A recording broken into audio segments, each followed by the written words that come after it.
All of us would like to make money on the stock markets, wouldn't we? But we would like to base our decisions on some tried and tested methods to minimize losses. One such method is technical analysis, and you will hear a lot about these on the business news channels. So let us demystify some of the jargon the pundits dole out. Since the origin of equity markets, people have been relying on charts and graphs of stock prices to identify patterns that help them determine when, what price to invest and when, i.e. what price to divest.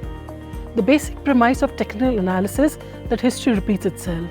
And as Mark Twain famously said, even if history does not repeat itself, it rhymes.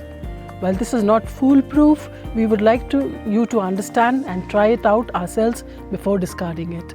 And as always, do not bet the house while investing in the stock markets. As Warren Buffett says, do not test the depth of the waters with both feet in. Trade if you must, but with limited amounts, which if you lose, you take it as a lesson learned and don't lose sleep over it. One of the earliest principles of technical analysis, grandiosely called the Dow theory, says that the share price movement of a company or a market comprises three main trends. Primary trend, long-term trend of a year or more. Secondary trend, lasting from 3 weeks to 3 months. Tertiary trend, lasting for 3 weeks. The primary trends indicate whether it's a bull market or a bear market. Secondary trends are pullbacks within the prevailing trend, and tertiary trends are simply noise. The basic building block of technical analysis is a daily price plot which gives in one glance the opening share price of a company, the highest traded price in a day, the lowest traded price, and the closing price. This is represented in Figure 1. An improved version of this building block is a Japanese candlestick, represented in Figure 2 above, white Japanese candlestick, and Figure 3 below, black or doji candlestick. In addition to the open, close, high and low prices, it also captures direction and volatility through the color and size of the block in the middle. The block is white or green when the opening price is lower than the closing price of the day. It is black or red if the closing price is lower than the open. Volatility is captured by the size of the block itself. Technical analysts also infer other information if the stock price closes at the high or the low, so that there is no shadow at one end or the other. But we are keeping it simple in this presentation. These candlesticks are plotted over any chosen period of time and enable technical analysts to infer trends and make trading decisions. Figure 4 below shows a candlestick chart of the Nifty for the last 1 year. You can easily see the primary uptrend and the secondary trends in this graph. One of the most frequently used tools of technical analysis is the moving averages or MA. Moving average of price can be calculated at different intervals and frequencies within the day, hourly, daily, weekly or monthly. The most common moving averages are 200 DMA and the 50 DMA, which correspond regularly roughly to 1 year and 3 months respectively. As an example, to calculate a 10-day DMA, we first take the average of the price for the first 10 days. This is 1 point on a chart. For the next point, we drop the first day and take averages from second day to the 11th day, i.e. each time we drop the oldest and include the newest, always maintaining 10 days for the average. Again, looking back at Figure 4, you can see the thin lines that represent the 50 DMA and the 200 DMA. Since the 50 DMA is a short-term indicator compared to the 200 DMA, when the 50 DMA crosses the 200 DMA in an upward movement and the trend continues for some time, supported by trading volume, it is referred to as a golden cross. This indicates that a bull phase is about to begin. Similarly, when the 50-day DMA crosses the 200 DMA and moves downwards and is supported by trading volume, it is referred to as a death cross. This indicates a bear phase is there. It is important to note that while using MA keeps you in the right side of the trend, it also implies that the trader is missing out on some part of the price move.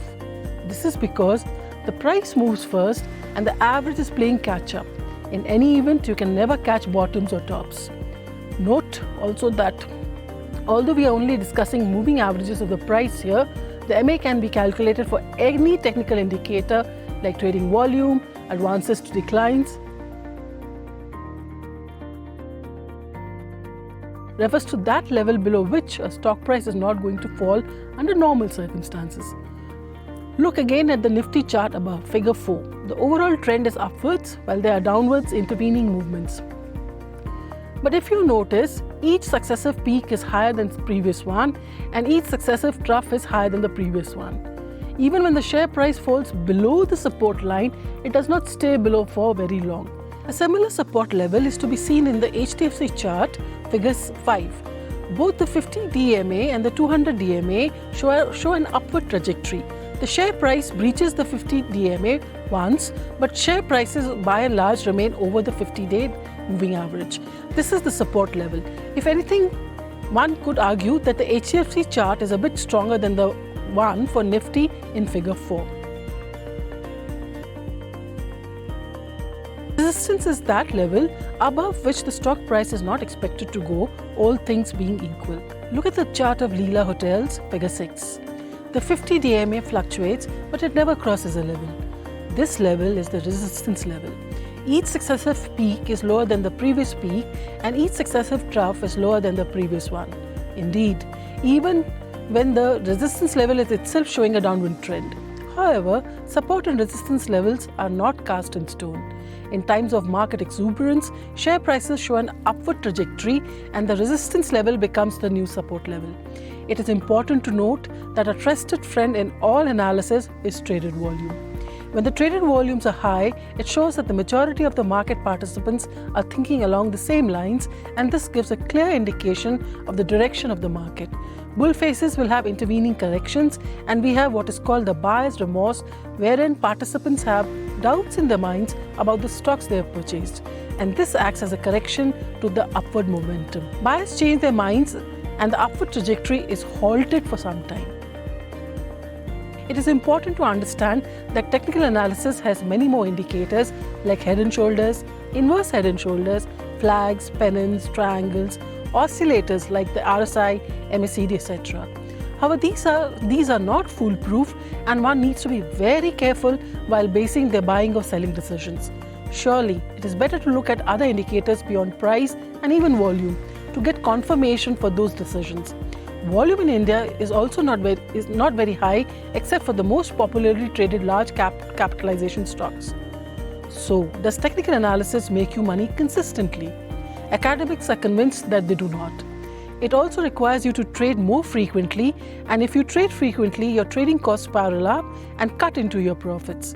In turn, traders argue that they don't execute one strategy all the time and are more dynamic, digging into their toolkit of technical strategies to select a strategy that works at a given time. This dynamism is what makes it difficult for academics to test the profitability of traders who use technical analysis. I hope you get a taste for technical analysis in this presentation. As always, please refer to a deep dive section on the PI website for more details.